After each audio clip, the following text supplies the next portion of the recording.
வணக்கம் நண்பர்களே, நீங்கள் பார்த்துட்டு இருக்கிறது அடோப் தமிழா. இந்த வீடியோவில் நம்ம நார்மலான ஒரு டஸ்கி ஸ்கின்னை எப்படி ஸ்பீடாக ரீடச் பண்ணி ஒரு க்ளோயிங் ஸ்கின்னாக கொண்டு வரதுன்னு தான் பார்க்க போகிறோம். நீங்கள் நம்ம சேனலை பார்த்தா முதல் தடவை பார்த்துட்டு இருக்கீங்கன்னா மறக்காமல் சப்ஸ்கிரைப் பண்ணிட்டு பாருங்கள். சரி வாங்க வீடியோக்குள்ளே போகலாம்.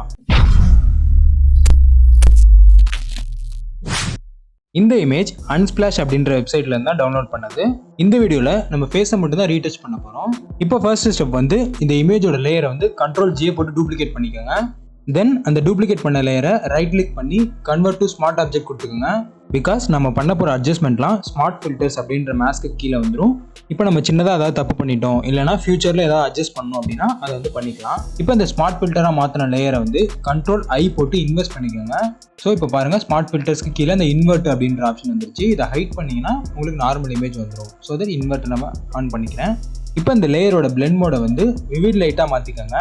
இங்கே இமேஜில் பார்த்தீங்கன்னா நமக்கு ஒன்றுமே தெரியாத மாதிரி இருக்கும், பட் அதை பற்றிலாம் ஒரி பண்ணிக்காதீங்க. அடுத்தது ஃபில்டரில் போயிட்டு அதரில் போயிட்டு ஹை பாஸ் கிளிக் பண்ணிக்கோங்க. இந்த ரேடியஸை வந்து கன்னத்தில் இருக்க பிம்பிள்ஸ்லாம் தெரியாத மாதிரி அட்ஜஸ்ட் பண்ணி ஃபிக்ஸ் பண்ணிக்கோங்க. நான் ஒரு 8.4 கொடுத்துட்டு ஓகே கொடுத்துக்கிறேன். இப்போ அகைன் ஃபில்டரில் போயிட்டு பிளரில் போயிட்டு காசியன் பிளர் கிளிக் பண்ணிக்கோங்க. இதில் வந்து ஸ்கின் ஸ்மூத்தாக தெரிகிற அளவுக்கு அட்ஜஸ்ட் பண்ணுங்கள். நான் வந்து 2.1 கொடுத்துட்டு ஓகே கொடுத்துக்கிறேன். இப்போ இந்த லேயருக்கு வந்து லேயர் மாஸ்க் அப்ளை பண்ணணும். கீழே இருக்க லேயர் மாஸ்க்கு நார்மலாக கிளிக் பண்ணிங்கன்னா இங்கே வந்து ஒயிட் கலர் மாஸ்க் தான் வரும். ஸோ ஆல்ட்டை ஹோல்டு பண்ணி கிளிக் பண்ணிங்கன்னா இங்கே வந்து பிளாக் மாஸ்க் வந்துடும். இப்போ ப்ரஷ் டூல் எடுத்துக்கோங்க. இங்கே 4-1 கலர் ஒயிட்டில் வச்சுட்டு மேலே வந்து ஒப்பாசிட்டி ஃப்ளோ எல்லாமே 100ல் இருக்கணும். ப்ரஷோட டைப் வந்து சாஃப்ட் ரவுண்டில் இருக்கணும். ஹேர்லாம் விட்டுட்டு ஃபேஸில் மட்டும் பெயிண்ட் பண்ணுங்கள்.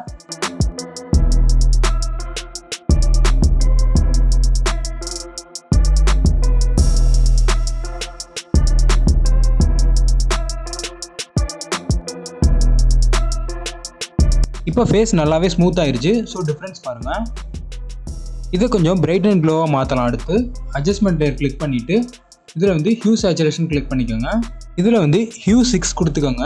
தென் சேச்சுரேஷன் 7 கொடுத்துக்கோங்க. அடுத்து லைட்னஸ் வந்து 11 கொடுத்துக்கோங்க. தென் இதோட பிளெண்ட் மோடை வந்து சாஃப்ட் லைட்டாக மாற்றிக்கோங்க. இப்போ பாருங்கள், முன்னாடி இருந்த கலருக்கும் இந்த கலருக்கும் நல்லா ஒரு க்ளோயிங் எஃபெக்ட் தெரியுது. ஸோ இது ஓவராக இருக்க மாதிரி தெரிஞ்சிச்சுன்னா இதோட ஒப்பாசிட்டி வந்து லைட்டாக ரெடியூஸ் பண்ணிக்கோங்க. இப்போ ஃபைனலாக டிஃப்ரென்ஸ் பார்க்கலாம். இந்த மெத்தட் யூஸ்ஃபுல்லாக இருந்துச்சா அப்படின்றத நீங்கள் ட்ரை பண்ணி பார்த்துட்டு கமெண்ட்ஸில் சொல்லுங்கள். இதே மாதிரி அடுத்த வீடியோவில் நல்ல கண்டென்ட்டோட சந்திக்கிறேன் நண்பர்களே. நன்றி, வணக்கம்.